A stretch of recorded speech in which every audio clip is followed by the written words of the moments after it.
Bueno, doctor, muy buenas tardes.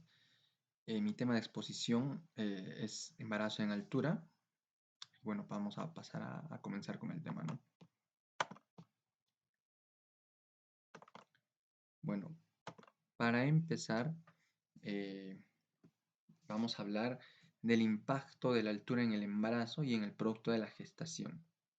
Se sabe que tanto el estradiol como la progesterona y la prolactina en la altura van a presentar niveles menores que a nivel del mar.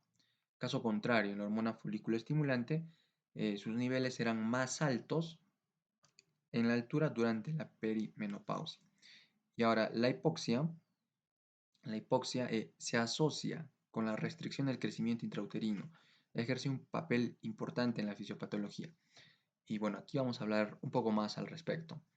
Se sabe que los tibetanos y andinos que han vivido en altitud durante varias generaciones muestran una menor reducción de peso, pierden cierta cantidad de gramos al nacer, pero si lo comparamos con las poblaciones europeas y chinas, pues la pérdida de peso es mucho menor, ¿no?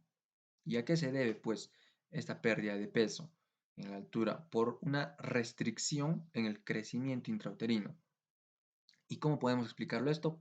Simple, por un menor flujo arterial uteroplacentario, el cual se ve, ¿no? O se manifiesta, se ve influenciado por un crecimiento, un incremento en los niveles de hematocrito y hemoglobina, ¿no es cierto? ¿Y qué va a pasar? Pues esto genera una mayor viscosidad sanguínea, ¿no? Otro de los factores es la menor disponibilidad de glucosa, ¿no? Ahora, en cuanto a los factores fisiológicos que afectan la entrega de oxígeno uteroplacentaria, tenemos que hablar acerca del embarazo normóxico, ¿no? El cual pues sabemos que la ventilación aumenta. Otro factor importante es que la hemoglobina disminuye porque habrá una mayor masa plasmática, ¿no? Y también el aumento del flujo sanguíneo que se debe por un mayor gasto cardíaco y también una redistribución de flujo sanguíneo mediada por dos arterias. La arteria ilíaca común, ¿no? Que aumenta el flujo, y por la arteria ilíaca externa, que es la encargada de una redistribución de flujo. Ahora, en lo que es el embarazo crónicamente hipóxico, fisiológicamente sabemos que una persona a la altura presenta una mayor ventilación alveolar. Entonces, si la persona está embarazada, con mayor razón, ¿no? También habrá una reducción del flujo sanguíneo uteroplacentario, como lo hemos visto en diapositivas anteriores. Tiene que ver, uno, lo que es la hipoxia, y dos, lo que tiene que ver también el aumento del hematocrito, ¿no? Y de la hemoglobina, que producen mayor viscosidad, ¿no? Y que son responsables básicamente de esta restricción del crecimiento intrauterino. Ahora, en lo que es la hipoxia y desarrollo placentario, se sabe que hasta la semana 10 de gestación eh, son encargadas de dar nutrición al feto unas glándulas, llamadas las glándulas histiotróficas, ¿no?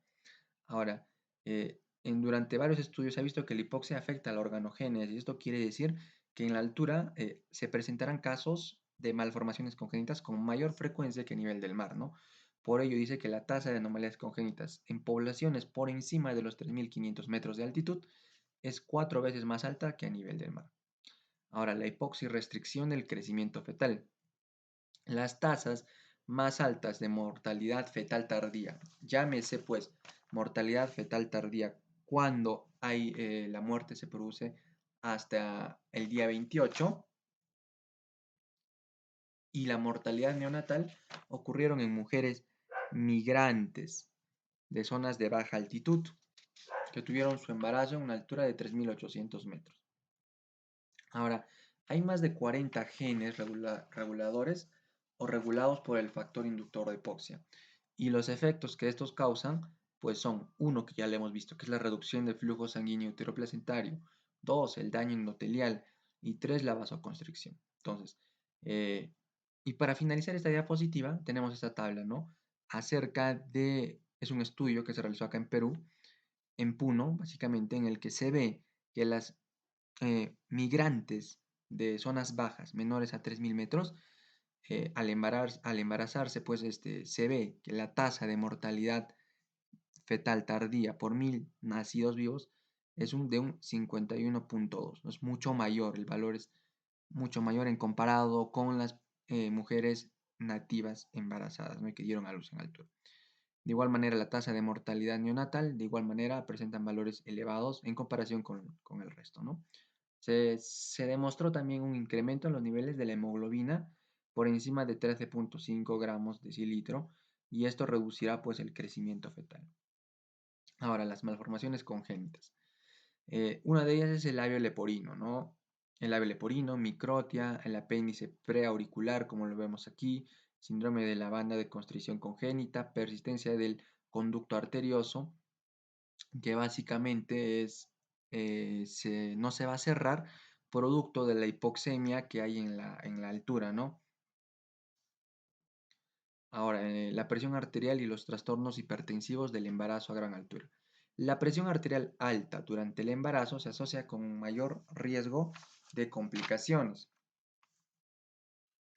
entre ellos pues la restricción del crecimiento intrauterino, el desprendimiento de placenta, accidente cerebrovascular hemorrágico materno, la preeclampsia, y por encima de los 2.500 metros, el flujo sanguíneo de la arteria uterina se reduce aproximadamente en un tercio, ¿no?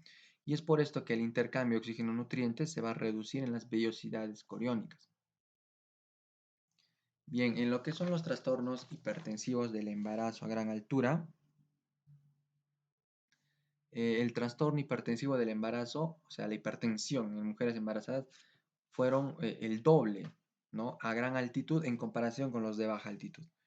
La presión arterial materna a término a gran altura, se sabe que la magnitud hubo de la diferencia, ¿no? Hubo un aumento de la presión arterial, tanto en la sistólica como en la diastólica. En la sistólica se aumentó, por ejemplo, 4,8 más o menos a niveles mayores a los 3.000 metros, mientras que a niveles de 1.600, más o menos por ahí, se aumentó 1,6 milímetros de mercurio, ¿no? Y en la presión diastólica también, 4 puntos más menos, ¿no? En alturas mayores a los 3.000 metros y se aumentó 0,8 milímetros de mercurio en alturas de 1.600. Eso hablando de la diastólica, por supuesto, ¿no? Ahora, en lo que es la preeclampsia, ¿no? La preeclampsia se dará, no vamos a hablar mucho de esto porque es otro tema aparte, pero vamos a decir que es el aumento de la presión arterial en el embarazo, ¿no?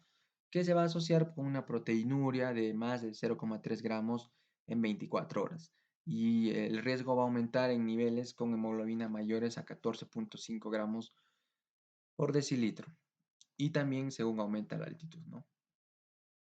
Entre las diferencias morfológicas de la placenta a diferente altura, pues primero tenemos que hablar del volumen absoluto que presenta cada compartimento, ¿no?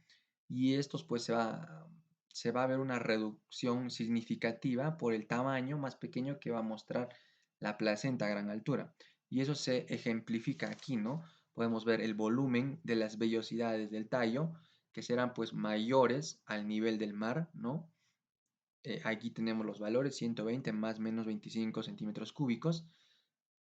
A nivel de 1.600 metros, vemos que la superficie va a disminuir 80 más menos 20 centímetros cúbicos y a 3.100 metros 87 más menos 21 centímetros cúbicos, ¿no? Ahora, la capacidad de difusión morfométrica de la membrana vellosa también se va a ver afectado y por eso se nos indica que va a ser la capacidad de difusión, ¿no? Será directamente proporcional al área de superficie del parénquima. Mientras mayor sea el área de superficie, pues la capacidad de difusión será mucho mejor, ¿no? Mientras que se dice que es inversamente proporcional al grosor de la membrana, que mientras más grueso sea la membrana vellosa, pues la capacidad de difusión será mucho menor, ¿no? Ahora, en lo que es el embarazo a gran altura, se nos habla que una mejor respuesta ventilatoria materna al estrés hipóxico a gran altitud se correlaciona positivamente con el peso al nacer, ¿no? Quiere decir que mientras la madre muestre una mejor respuesta ventilatoria a la hipoxia en la altura, el peso al nacer pues va a ser mucho menor, ¿no? Eso se ejemplifica, como lo dijimos antes, en los tibetanos y en los andinos, que su peso al nacer pues disminuye así, pero no, no con tanto, no con valores tan pronunciados como en las poblaciones europeas y chinas, ¿no? Ahora, los quechos y tibetanos a su vez también muestran adaptaciones, como por ejemplo muestran un margen alto del metabolismo aerobio, ¿no? A pesar de que hay muy poco oxígeno en el aire a nivel o en altitud, ¿no? Ahora, la saturación de oxígeno arterial aumenta con el embarazo a gran altura y también, como era de esperarse, la frecuencia cardíaca fue mayor en embarazadas a 3100 metros, ¿no? Ahora, en lo que es restricción del crecimiento fetal o adaptación fisiológica, eh, de muestras de sangre del cordón umbilical tomadas después del parto en una población a 3600 metros sobre el nivel del mar, se vio un nivel más alto tanto del hematocrito como de la hemoglobina fetal. Eh, las velocidades de flujo sanguíneo fueron más bajas a gran altitud, ¿no? Esto por la mayor viscosidad y el aumento del hematocrito y la hemoglobina, como ya lo hemos mencionado anteriormente. Entonces el flujo sanguíneo fue muy bajo a gran altitud, ¿no? En comparación con las del nivel del mar. Y las altas concentraciones de hemoglobina aumentan la capacidad de transporte de oxígeno, pero también es posible que afecte a la perfusión tisular a nivel capilar. Ahora, acerca de esto, hay ciertos cambios morfológicos compensatorios en las vellosidades, ¿no? Por ejemplo, el aumento de ramificación de los capilares con una menor distancia de difusión y también el aumento en el diámetro capilar de las vellosidades, ¿no? Entonces, los principales cambios eran un aumento de ramificación y un aumento del diámetro, ¿no? Ahora, en cuanto a la respuesta placentaria a la hipoxia materna, generalmente se dará una neovascularización, ¿no? Y un aumento adaptativo del flujo sanguíneo de la placenta. Ahora, la función placentaria se va a optimizar con una mejor invasión del trofoblasto y una reducción de las distancias de difusión de oxígeno. Bueno, ahí vemos, ¿no? Los trofoblastos. En esta imagen se aprecia mucho mejor. No es un esquema. Gracias, eso sería todo. Espero que les haya gustado el tema.